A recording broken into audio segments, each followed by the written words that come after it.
Welcome. We are live, people. I'm going to move my chair back just a little bit. So, this is the SaaS Thinkery, your home for all things SaaS sales.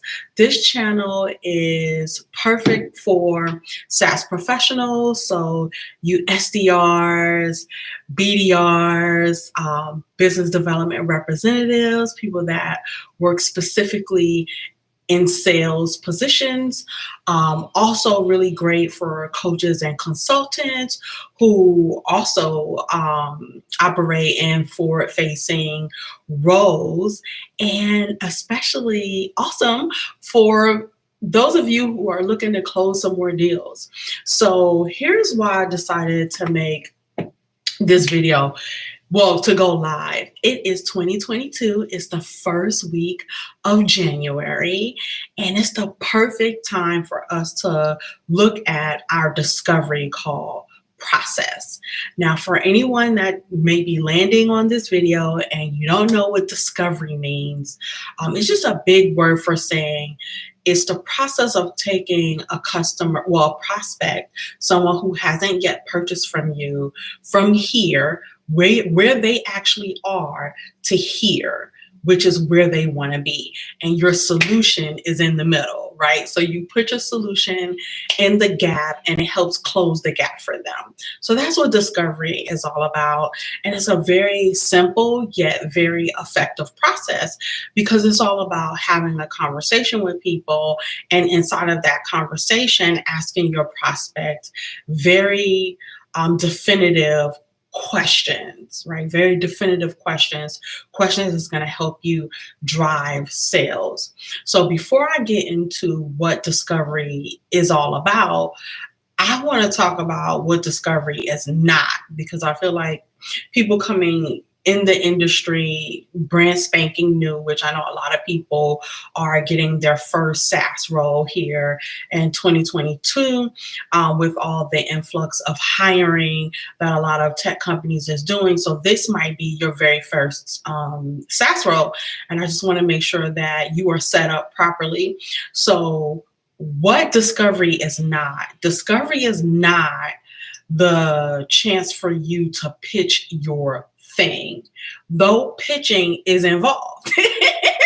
Pitching is involved, but that's not what discovery is about, okay? Discovery is also not about you, your sales metrics, or any of the stuff that we have going on in the background as salespeople. Sales is a very high pressure job, or at least it can be. If you are operating as an SDR or an account executive, or maybe you're a coach or a consultant that's doing a lot of lead generation and you're reaching out to a lot of people by via outbound, you're probably getting a lot of no's, right? And hearing no all day long inside of sales can, have a negative effect on the psyche and put you in a position to where you feel like you're swimming upstream, right? So inside of that, we want to handle all of our emotional triggers around hearing no's all day, every day. Before we hop into a discovery call with a prospect, because again, it's not about you, it's not about your sales metrics, it's not about you meeting quotas, it's not about your company's objectives, it's not about any of that. It's really about the person that you're speaking to. But in order to lean into that, you have to have all of that emotional stuff that's usually running in the background with yourself handled, okay? So once you are in a place emotionally and mentally, and I would even say spiritually, you have all of that handled, then you are set up perfectly to speak to people and be 100% in their world. So now that we've talked about what discovery is not, right? Just to recap, it's not about your thing. It's not about your product. It's not about you closing the deal. Like, that's not what it's about. Let's talk about what discovery actually is. So Before I go further, I do want to just put this disclaimer. I wrote some notes on my handy iPhone here because I can talk about this all day, and I don't, I want to make this as efficient and effective as possible for you, the viewer. So discovery is really an opportunity, right? It's an opportunity for you to gather the information that you need. So if you're in SaaS, we already use the word data so much, right? It's like weaved into everything that we do, data, right? But what data are we talking about when it comes to discovery? When it comes to discovery, you need data which for you is going to look like those emotional triggers. Like, what is the thing behind the no's that you're hearing? Because you're going to be hearing a lot of them.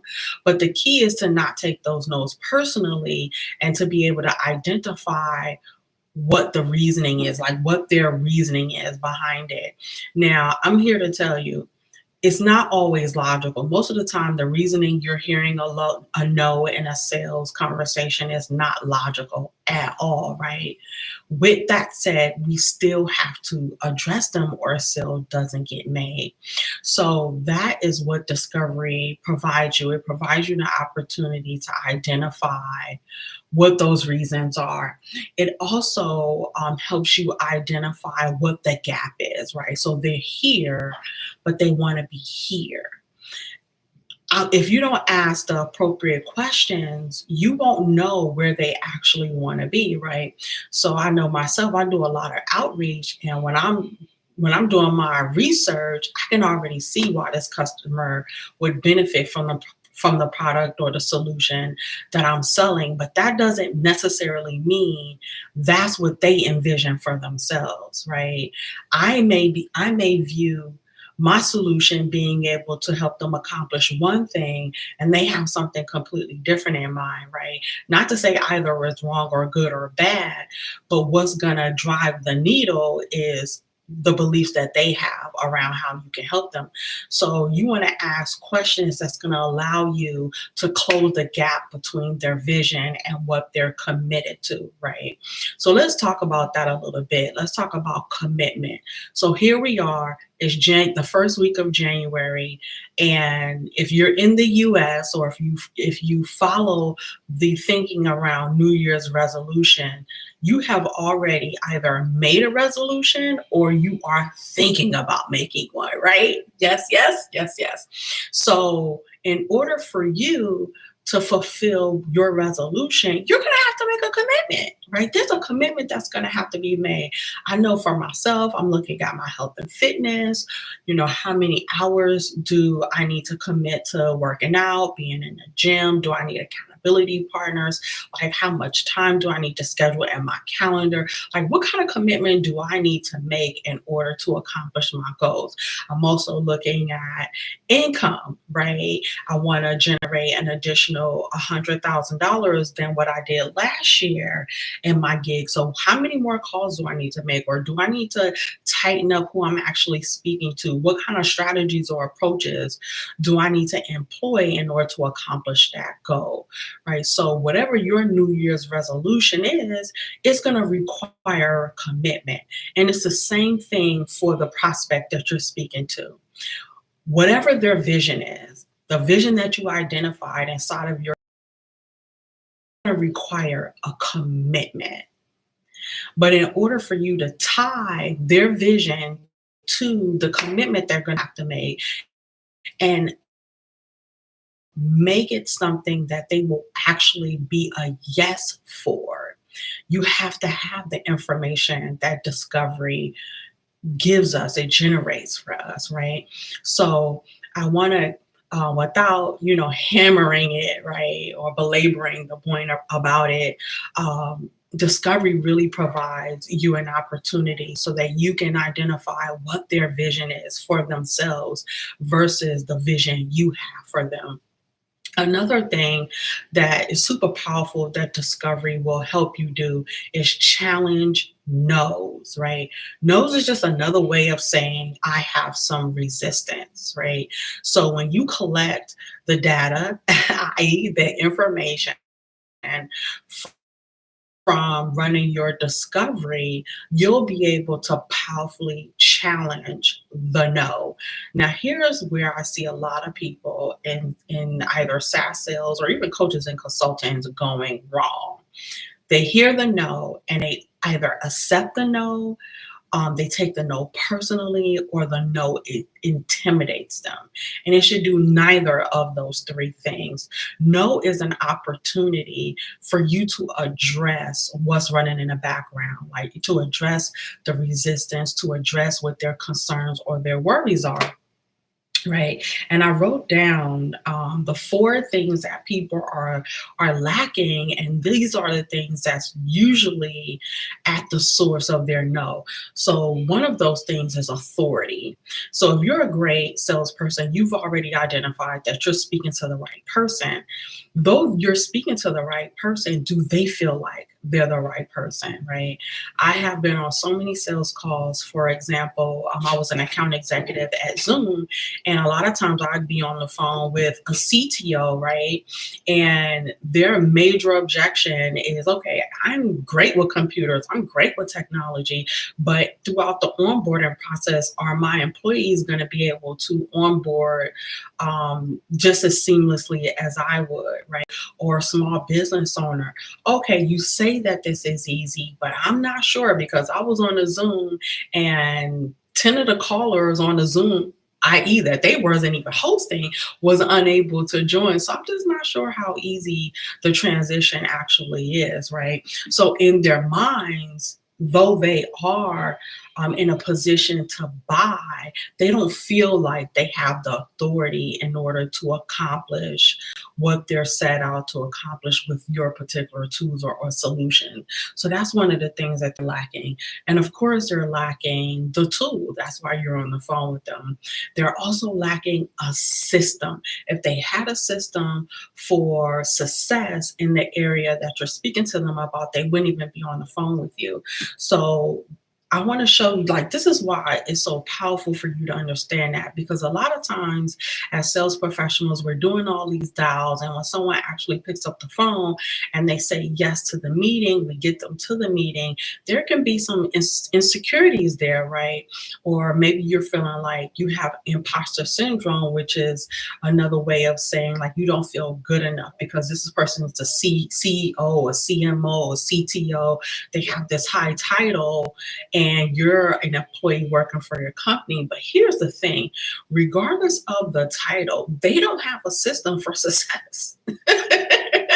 You do. So being that you have the system, you can 100% stand on your square knowing that you are the right person and this is the right time because you're on the phone. They said yes to the meeting, and your thing, your tool, your solution, whether it's productivity, whatever it is, whether it's a lead generation system, whatever it is, it's the thing that's going to help them, if they implement the system that you have, get the success that they are actually looking for. And one of the other things that is a huge missing is time management. And this is something that I found that you really have to answer, especially after you won the deal. I've seen a lot of deals, and well, let me back up a little bit. I myself experienced this, and I'd be like, good, they're set off. I'd send them all the onboarding instructions, right? I would even like walk them through, do this, step one, step two, step three, step four. But what would happen is that they wouldn't actually schedule time in their calendar to get these things done. So next thing I know, they're calling a week later, 2 weeks later, 3 weeks later, however long it was, especially when they're just on one or two people. And they're saying, oh my gosh, like I haven't even, set this up, and it's more complicated or complex in their mind. And now I'm faced with a possible chargeback, right? If I don't handle it appropriately. All of this can be resolved by just telling your prospect, or once they become a customer, out the gate, listen, this is going to require 2 hours of your life. right? Or whatever it is. Maybe for you it's 15 minutes. Maybe it's a little bit more complex. There are a lot of SaaS companies who work in security, which the onboarding process might be 60 days. Whatever it is, make sure you communicate how much time that is going to take them, whether it's daily, weekly, whatever that looks like, so that they know what to expect and you get to save your sale. And the last thing that I'll talk about that your prospects are lacking is confidence. Yes, people, confidence. Though they have the title, though they have the CEO title, they're lacking confidence. And you can know this because they knew they had the problem before you got on the phone with them. And confident CEOs, they are pursuers of solving their problem. One of the quotes that I love, it's a Tony Robbins, one of my Tony Robbins favorites, is there's never a lack of resources, there's only a lack of resourcefulness.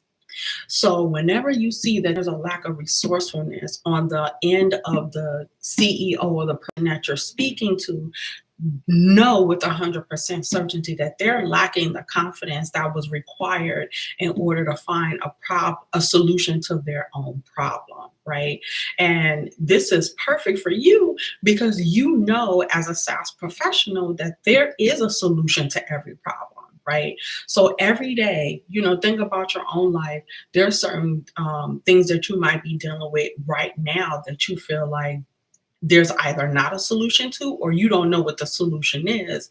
But I'm here to tell you there's a solution to every problem. And that's your thinking that you need to have when you're speaking to your prospects. Like there's a solution to every problem, and whatever your problem is, I have the solution for it. Or if I don't have the solution for it, I'm going to point you in the right direction to make sure that you get your needs met and I stay as an authority in your mind, right? Because that's what you want to be. You want to be an authority in their mind, right? So those are the 4 things people are lacking: authority, tools, systems, time management. Oh, it's actually 5, and confidence. So let's talk more about what discovery actually looks like. Right. So discovery is a question asking process, right? You're asking questions, right? But it is not meant to be like robotic. I've seen people have like a list of 10 questions that they're asking prospects, and they just go through the questions line for line for line. And it doesn't feel human. And you'll lose the sale because it doesn't feel human. It's not relatable. No one wants to speak to a robot. If they did, they would call they would call what do they call them, auto systems. I hate them. Like when I call Verizon, my phone company, and automatically I get some computer robotic voice asking me what it is that I need. I'd be like, oh, right? Your prospect, if they wanted that experience, they wouldn't have booked the meeting with you. So you want to have your questions lined up, of course, because you're a professional, but you don't want to seem robotic. And the best way to do that is to be an active listener. See, when you're an active listener, you're listening to what the prospect is saying without being ready to respond. Right. So a lot of times, when we're inside of these conversations, we already know what our response is going to be. Right. And that's great because you're prepared. But that's not how you want to listen.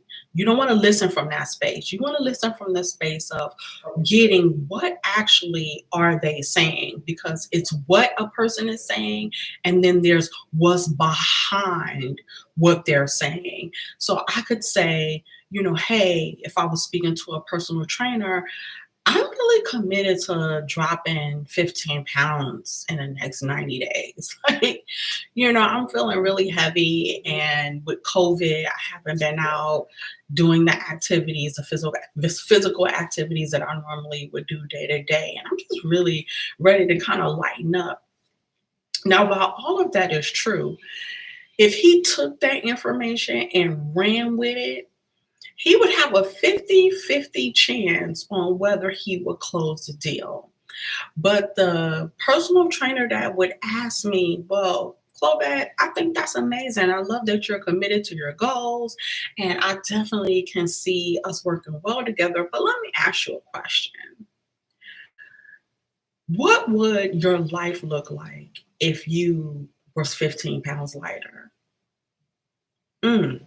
What would your life look like if you were 15 pounds lighter? Such an excellent question because now he's digging deeper into what I said I wanted and he's looking for why does she really want this? And then I will go in to explain to him, well, you know what?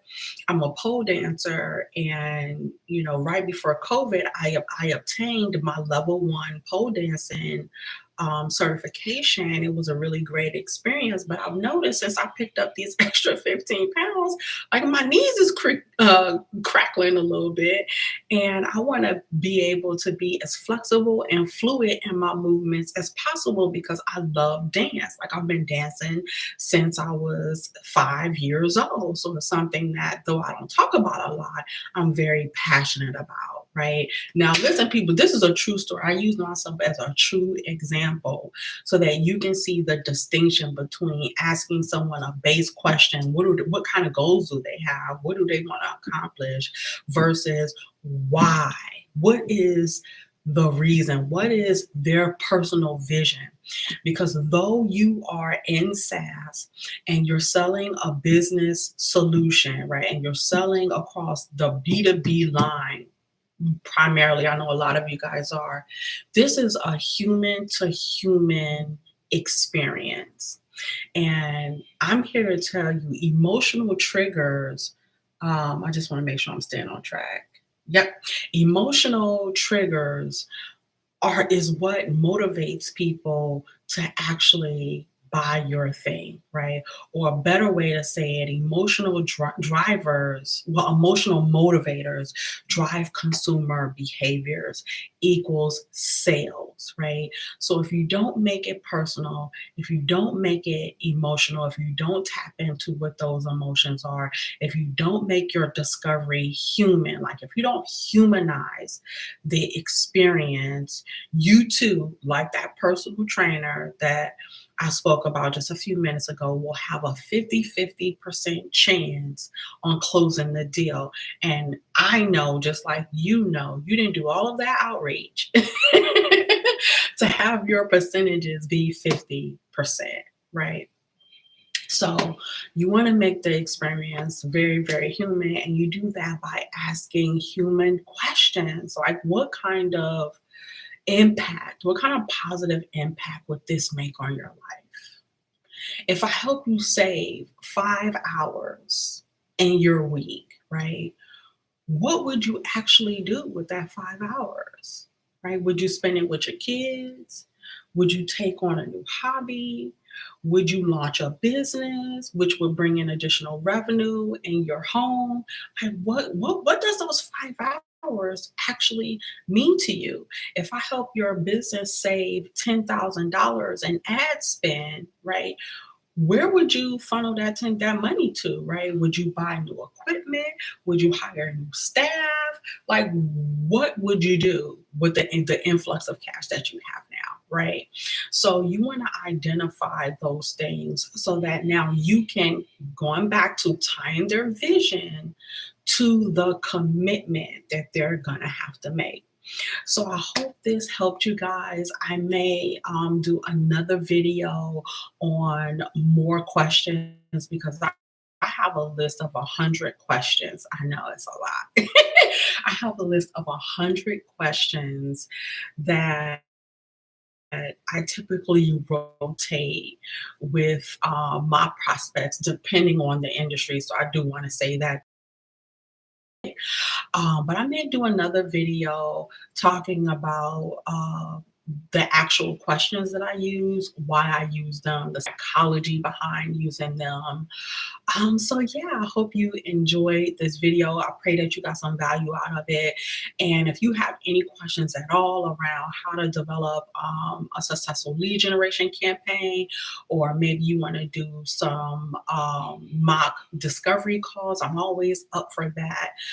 For me, um, it's all about coming together as a community, because there's how you hear in your head, like how you generate, well, how you identify your voice in your head, and how you identify the process in your head, and how it actually lands with someone else. So if you need assistance in either one of those areas, feel free to either comment on this video or reach out to me on LinkedIn. My link to my LinkedIn profile will be in the description or wherever YouTube puts it. This is my first YouTube live. Yay! And so I'm still, figuring out the YouTube terrain. But either way, thank you so much for being here. It was such a pleasure connecting with you, and I look forward to doing more of these videos. Till next time.